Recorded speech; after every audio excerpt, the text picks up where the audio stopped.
So yesterday we were talking about how the pure, some masters say that the Pure Land teaching was given spontaneously by the Buddha, being one of the few teachings that was not requested by anybody. Okay, and so in these sutras about the Pure Land practice, they talk very much about the benefits of being born there. So it's helpful here because it describes the environment of the Pure Land. And so, as we've been talking, to recall that this environment has something to do with the state of our mind. It's not an external, inherently existent thing, but the state of our mind is what enables us to be born there and is what creates that kind of perception. Okay, so I'll read you a little bit from the sutra. Okay, so the Buddha is talking to Shariputra and says, Shariputra, beings in that land suffer no afflictions and pain, but experience only pure, immeasurable joy and happiness. Sound good, huh? Okay, so. In our world, there's so many interferences that make it very difficult to practice. We get sick and experience pain. Our mind gets whacked out by afflictions, and, we hang around and can't practice because our mind's just bonkers. So in rebirth there, then you don't have that kind of problem. So that's kind of nice. You haven't... You're not yet out of samsara, okay, but you don't have these gross interferences anymore, okay? You also don't have to earn a living. You don't have to worry about the crazy things the president might be doing, or you don't have to worry about nuclear bombs, and you also don't get excited about the Olympics. So you have to give up some things to be born in the Pure Land. Okay. Okay, then another passage says, when the breeze flows gently through the jeweled trees, because the trees are like jewels. Yeah. I can't imagine trees with jewels, that the jewels are too hard. So I imagine trees where the leaves seem like jewels. Yeah, imagining them being jewels doesn't work for me. Anyway, they produce the leaves, when the wind blows through them, produces various excellent sounds which proclaim many teachings of the Dharma. Having heard these sounds, sentient beings in that land give rise to numerous meritorious acts, such as mindfulness of the Buddha, Dharma, and Sangha. When sentient beings hear its exquisite sound, their evil passions are completely removed, numerous good acts multiply, and they soon attain the highest perfect awakening. Okay, so, when you're in the Pure Land, then you hear the wind blow through the leaves of the trees, and you receive teachings, especially teachings on impermanence. Okay, we can do that here if we're astute. We have plenty of trees and we have plenty of wind, yeah? And so if our mind is astute, when we hear the wind in the trees, we will hear the sound of a teaching in impermanence. When we walk out in the snow, like this morning, we will think of lots of vajrasattvas falling from the sky, or lots of chenrezis falling from the sky, absorbing into us, purifying our mind, granting blessings and inspiration and so on. Yeah, and so because of that kind of inspiration of hearing the sounds or meditating in this way with the snowflakes, then our mind, becomes more virtuous, and then we want to create meritorious actions. Yeah, so it just makes it easier to create merit, because sometimes we have to nudge ourselves a bit, don't you think? Yeah, yeah, the mind just gets lazy. And sometimes with our daily practices, it's like, let's just go through it speedy and get it done. And we, even though it takes just as much time to pay attention to what we're reading, we don't pay attention. We just go quickly. Okay? So, this is a thing of converting our mind to a mind that sees the Dharma everywhere and sees the opportunity for practice everywhere. So that's something that's up to us. Yeah, I could imagine somebody by some happenstance getting born in the Pure Land, being so spaced out that they don't notice that. Of course, they probably wouldn't get born there in the first place, but if you do, but you don't have that mind to notice it, then you miss out on everything. And so it is. So often we have, really wonderful opportunities to practice in our life, and we're spaced out.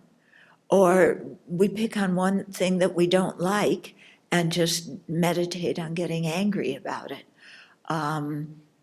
So there's so many possibilities and opportunities, but we often just miss them because we're not paying attention. Okay, so in the Pure Land, apparently something happens. You can't miss it, but why wait until we're born in the Pure Land to derive benefit from every moment of our lives? Okay, so in addition, there's melodious songs of the birds, which are manifestations of Amitabha. And the birds chirping teach the 37 harmonies with awakening. Yeah, so that's nice, especially here. We have so many different kinds of birds. Yeah. So hearing the songs also creates great merit and increases mindfulness of the three jewels in the inhabitants of the Pure Land. And due to the one's practice in the Pure Land, your body has what's called the fragrance of virtue. Yeah, so that's a quality attributed to people who have good ethical conduct. And it's said, very often in the scriptures that people who keep good ethical conduct have a kind of fragrance around them. Yeah, so that's very different than, we work outside and we're sweaty and stinky and nobody wants to be near us. But, that comes because of the kind of body we have. But, to think that if you keep really good ethical conduct, then, not only externally does your whole vibe change and attract people, but also there's a kind of fragrance, that people are attracted to. And having people being attracted to you gives you the opportunity to teach them and to benefit them. Yeah, because if you're disagreeable and if you stink, nobody wants to come near. And so then we lose the opportunity to connect with that person and share the Dharma with them. Yeah. So that's why in this monastery we all use deodorant, right? Okay. So there is non-scented deodorant, but it's important that we use it. Okay. So, you hear the birds. The trees are often arranged in 7 rows, representing the 7 kind of categories that the 37 harmonies with enlightenment are divided into. And everyone in the Pure Land is born from a lotus, so there's no suffering of birth. Okay, you don't come out through a C-section. Your mom doesn't go through labor pains, and neither does the baby. You just are born in this lotus, okay, that opens. But of course, when it opens depends on how much merit you have. Okay, and people, once they're born in the Pure Land, attain awakening in that life. So it's said that they are deathless and have an infinite lifespan. Yeah, although it may take them some time to attain full awakening. Okay. I don't know, according to highest yoga tantra, if they agree with that. They probably would say at the very end you have to practice highest yoga tantra. Yeah. The sound of the 37 harmonies with enlightenment. Okay, so because there's an infinite lifespan, so then you don't undergo the sufferings of aging or of death. The beings there don't have gross attachment, so there's no suffering from not getting what you want or being disillusioned with the things, once you do get what you want, being disillusioned with them. And you're always surrounded by other practitioners, and so you can't mess off. In the Pure Land, everybody's practicing, so you can't say, I'm fed up with this place, I'm out of here. Okay, and in fact, that thought would never even occur to your mind. Yeah, because you appreciate so much the opportunity you have, and you're using every moment to practice. Yeah, so practice becomes very easy, especially, if you're surrounded by practitioners, it's so much easier to practice. We really saw that in the Vinaya course, that the nuns who lived on their own faced, a lot of difficulties that those of us who live in a community don't face. Yeah, simply by living on your own, and your neighbor's playing their music loud, and the other neighbor is having affairs, and the neighbor upstairs is drunk and jumping on on their floor, and and all these things happen. So having a really good ambience for practice is really treasured. Okay, so we're surrounded by other practitioners. So some of them are ordinary beings, some of them are arhats, some are bodhisattvas, and some are Arya bodhisattvas. Yeah, and some are Buddhas. Okay, so we don't encounter, these troublesome people who disagree with our ideas and don't want to do what we want. Yeah, it's all very agreeable. Yeah, so that could happen here too if we train our minds. Yeah, everything depends on how we look at a situation, because we could see a disagreeable person and say, I can't stand them, their behavior has to stop, and just get angry and complain.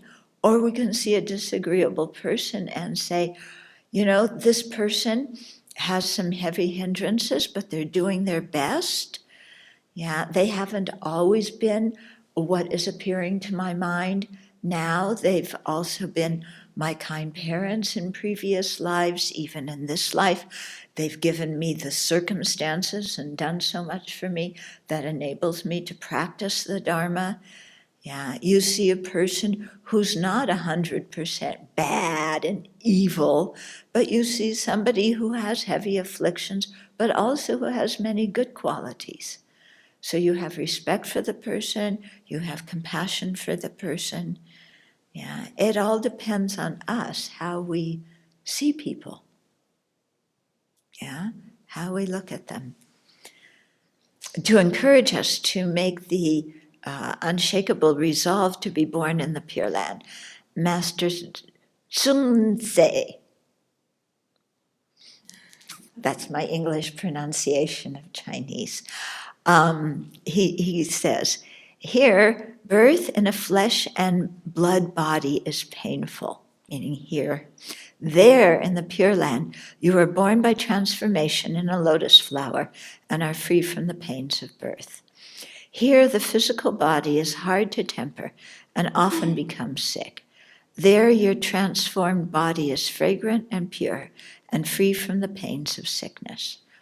Here, you fondly love those who you are close to, but you are not sure but you are sure to be separated from those you love. There are no parents, spouses, or children, and you are free of the pain of being parted from loved ones. Okay, so in the Pure Land, Amitabha's Pure Land, you don't have any parents. In Akshobhya's Pure Land, you have parents, but not in Amitabha's. So you're not attached to parents because you don't have them. You don't get married because you're not producing kids. So you don't have attachment to spouses. You don't have kids, so you don't have attachment to your kids. You don't have brothers and sisters, so you don't have attachment to them either. So that, simply by not having all of that around you, then your mind is really free of attachment. Now here, because we have a lot of defilements, if we don't have parents and children and brothers and sisters and family, we often feel lonely, like we're lacking something. But that shows our level of mind, how attached we are to samsaric people and things, how much we expect family to make us happy. You're born in the Pure Land, you don't have these things. You don't have that expectation, you don't have the disappointment, you don't have the clinging.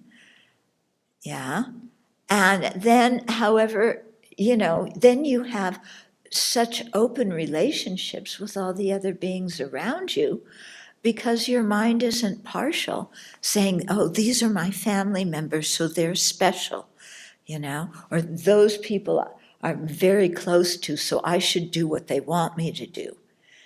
Trying to fulfill everybody's expectations of us. So you don't have any of that in the Pure Land. And that automatically gives us so much space to practice. In She Carries Me, there's one line. Can I remember it? I have no name, I have no home. Remember that? So the way it's written in the song, it's like, oh, we're feeling, I have no name, I have no home, poor me, I'm lost in this world and nobody cares about me. But Kuan Yin carries me. But if you really think about it, you have no name, you have no home, you have so much freedom. You have so much freedom. Nobody's going to call you up and say, I paid for you to go to college. What in the world are you doing with your life? Nobody's going to call you up and say, the whole family's coming for Sunday dinner. You've got to be there too. You have so much freedom if you don't have attachment.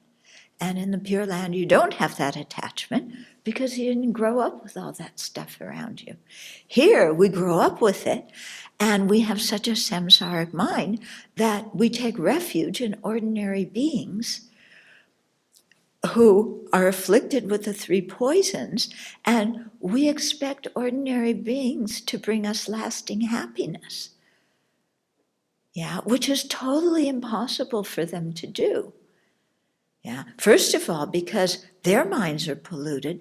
Second of all, because our minds are polluted. And even if the Buddha appeared in front of us, we would complain about the Buddha. Buddha, meditation sessions are too long, my knees hurt. I don't feel like meditating today. I'm not coming. Whatever our trip is. We'd do the same thing. Even the Buddha was sitting right in front of us, wouldn't we? When we're in a bad mood, we don't care who's around. We're, Okay, so in the Pure Land, other beings don't act like that, and also we don't act like that. Now, I might suggest that if you're really interested in being born in the Pure Land, that we try not to act like that now.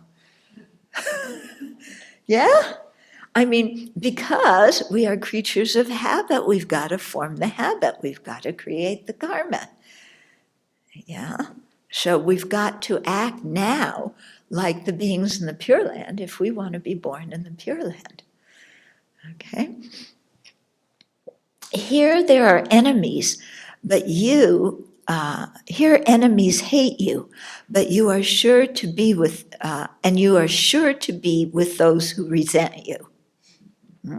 There, in the Pure Land, those of the highest virtue are assembled together, and you are free of the pain of being with those who hate you. Yeah?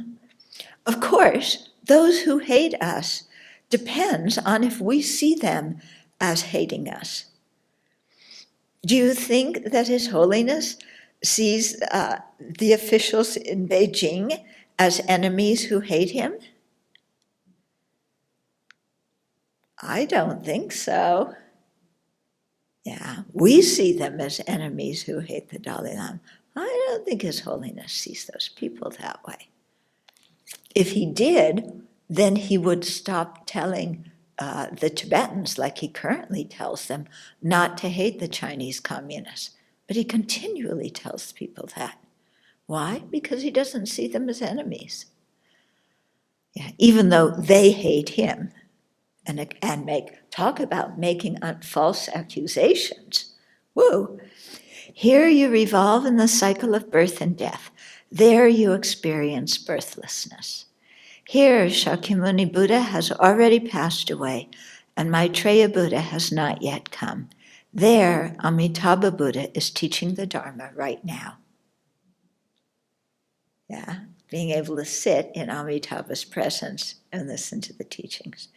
And like I tell you, Nagarjuna, they say Nagarjuna took rebirth in the Pure Land. Yeah, so with all due respect to Amitabha, I also want to receive teachings from Nagarjuna. Yeah, I'm not going to pass that one up. Here, a myriad of demons, meaning distracting thoughts, and heretics, meaning our own wrong views, attempt to confuse correct cultivation. There, the Buddha's teaching unifies everything, and there is no trace of demons or heretics, that is, of distracting thoughts and wrong views in your mind or in the minds of the people around you. Okay, so Sukhavati is called the land of great bliss because it's free of the three kinds of dukkha. Yeah, you're not out of samsara yet, so you're not totally free, but at least with the growth things. So the dukkha of pain, there's none of that. The dukkha of change, yeah, none of that. The dukkha of pervasive conditioning, just being born with a body and mind under the influence of afflictions and karma, that's not happening either. So we're free from the three kinds of dukkha.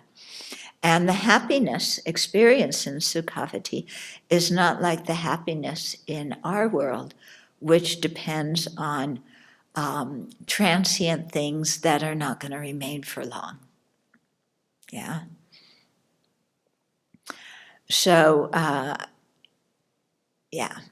So you have good external factors, and that brings forth good internal factors for practice. So we'll stop there for today. Okay.